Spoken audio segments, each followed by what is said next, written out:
и рассказать, какие гонения идут над моей семьей, над теми людьми, которые хотят сказать правду. Украина не признает правду не только от крымских татар, от любого живущего на Украине, к сожалению. К сожалению, сегодня вот лично взять мою семью, собственность арестованная, без суда, без следствия. Вот последняя повестка, которая пришла мне, я ее могу передать журналистам. 10 сентября Печерский суд приглашает меня и вызывает для того, чтобы еще раз судить. А все суды и все, что они признают, абсолютно никакой почвы под собой не имеет. Не имеет даже то, что они говорят, они сами себе не верят, но над моей семьей и надо мной это все происходит. 10 марта 2014 года за подписью Турчинова я был уволен главы администрации Генического района без никакого основания. Я переехал в Крым, здесь семья моя, 3 детей, 6 внуков, живу у себя на родине и меня признают врагом. К сожалению, еще раз обращаюсь к западным СМИ.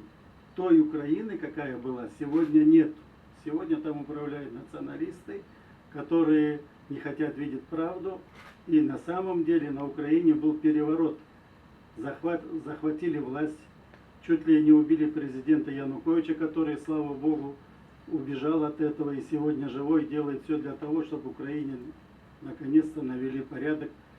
И я мечтаю и уверен в том, что мне дадут наконец слово выступить в Организации Объединенных Наций и показать все документы. Вот я все это принес сюда.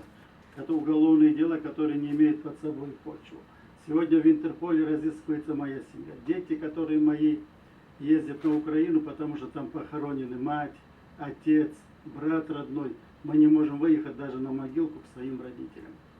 Но, к сожалению, они не хотят видеть то, что сегодня в России, то, что сегодня, который приезжает делегация, мы со всеми встречаемся. Они говорят, и нас там не слышат, не хотят показывать о том, что в Крыму сегодня мир, согласие.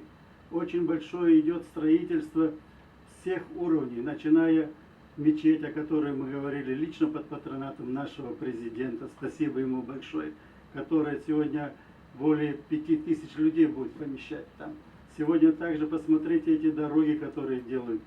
А то, что вчера или позавчера пустили большой габаритный транспорт, и мы верим в то, что и цены упадут на продукты, и бензин тот же упадет, я думаю, процентов на 10. Это все делается для того, чтобы в Крыму был мир, согласие, и мы жили в соцветии Российской Федерации. Но, к сожалению, те структуры, которые в Киеве сегодня, я могу назвать меджлисовцы, которые Мустафа Джемилев, Чубаров, Ленур Ислямов, все, они чем хуже у нас в Крыму, хотят, чтобы оно было так же. Этого никогда не будет. Сегодня я вот встречаюсь с молодежью в институтах. Сегодня совсем мысли наших детей, мысли студентов, которые 3 года и 4 года тому назад были, полностью меняются. Они поступают в высшие учебные заведения, учатся, работают, хотят достичь уровня, как говорят, кто не мечтает стать генералом. Каждый мечтает в Российской Федерации работать и приносить пользу нашему государству.